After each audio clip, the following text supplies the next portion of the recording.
Assalamualaikum warahmatullahi wabarakatuh. Halo semuanya. Jadi balik lagi bareng Jasmine di sini. Jadi kali ini Jasmine mau jelasin sedikit tentang hukum agraria, dari pengertian agraria, terus juga kepastian hukum dan beberapa hal lainnya. So, let's do the video. Oke, jadi di kesempatan kali ini aku mau menjelaskan sedikit tentang hukum agraria. Jadi yang pertama pengertian hukum agraria. Sebelumnya apa sih agraria itu?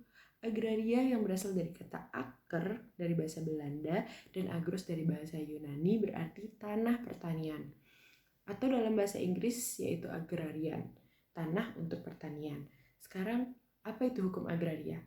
Jadi hukum agraria adalah seperangkat aturan hukum yang bertujuan untuk mengadakan pembagian tanah dalam rangka untuk meratakan penguasaan dan kepemilikannya.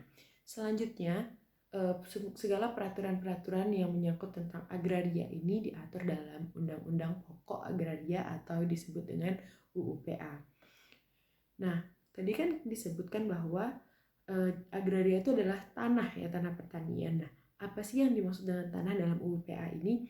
Yang dimaksud dalam UUPA, tanah itu adalah permukaan bumi. Namun dalam pasal 1 di ayat 2 menyebutkan bahwa ruang lingkup menurut UUPA adalah meliputi bumi, air, ruang angkasa, dan kekayaan alam yang terkandung di dalamnya. Pengertian agraria, kalau kita lihat dari KBBI dan UUPA, dibagi jadi dua, ada pengertian secara sempit dan pengertian secara luas. Jadi pengertian agraria secara sempit itu hanya meliputi tanah saja, tapi kalau agraria secara luas itu meliputi bumi, air, ruang angkasa, dan kekayaan alam. Jadi pengertian apa sih bumi yang dimaksud dalam UUPA di sini? Bumi yang dimaksud dalam UUPA adalah permukaan bumi dan tubuh bumi di bawahnya serta yang berada di bawah air termasuk air laut. Selanjutnya tadi ada airnya. Jadi kalau air itu menurut UUPA adalah meliputi air pedalaman dan air laut yang masih berada di wilayah Indonesia. Jadi air pedalaman itu apa sih? Air pedalaman meliputi air sungai, air danau, dan air yang berada di bawah permukaan bumi. Pengertian ruang angkasa. Jadi ruang angkasa yang menurut UUPA adalah ruang di atas bumi dan air yang masih berada di wilayah Indonesia.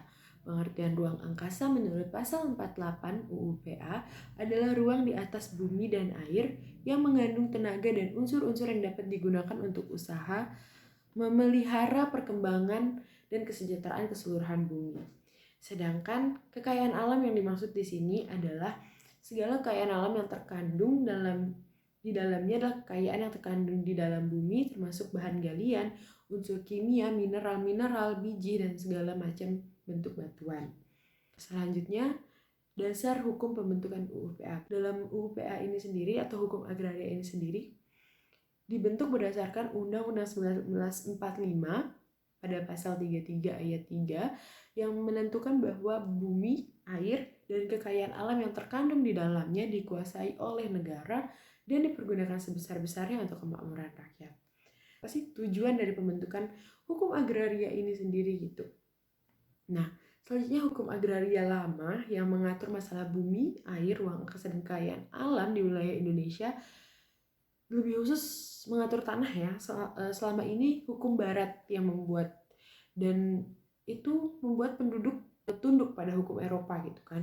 Untuk itu maka pemerintah Indonesia melakukan kodifikasi unifikasi hukum agraria yang berlaku di Indonesia dengan membentuk UUPA. Tujuan utama dari pembentukan UUPA ini atau UUPA nasional ini adalah untuk meletakkan dasar-dasar bagi penyusunan hukum agraria nasional yang merupakan alat untuk membawa kemakmuran dan keadilan bagi negara dan rakyat. Selanjutnya untuk meletakkan dasar-dasar untuk mengadakan kesatuan dan kesederhanaan dalam hukum tanah nasional. Dan yang terakhir untuk meletakkan dasar-dasar untuk memberikan kepastian hukum mengenai hak-hak atas tanah bagi seluruh rakyat. Jadi sekian dulu yang dapat aku jelasin tentang hukum agraria gitu ya, atau dasar-dasar hukum agraria. Jadi thank you for watching. So see you.